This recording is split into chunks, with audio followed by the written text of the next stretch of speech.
La crescita 2025 potrebbe riservare al Friuli Venezia Giulia la bella sorpresa di assottigliare la distanza dalle regioni storicamente leader. L'incremento del PIL, secondo le stime elaborate dal centro studi della CGIA di Mestre, dovrebbe attestarsi allo 0,74% rispetto al 2024, con un valore assoluto nominale vicino ai 47 miliardi di euro.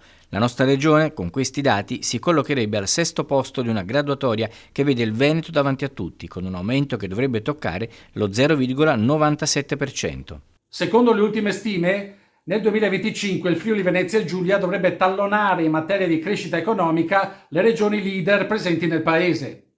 Poiché le distanze tra una regione e l'altra sono risicatissime, è un buon risultato anche se stiamo commentando una previsione di aumento del PIL purtroppo dello 0, Il risultato del Friuli Venezia Giulia, ma in generale dell'intero paese, dice che l'Italia non è più considerato il grande malato d'Europa e gli italiani non sono più i maggiori tartassati tra i cittadini dell'area euro. I francesi se la passano peggio, anche se il loro sistema fiscale è ancora favorevole rispetto a quello nostrano. Serve uno scatto da parte del governo per abbassare la pressione fiscale. Senza contare che il clima generale è denso di nubi molto minacciose.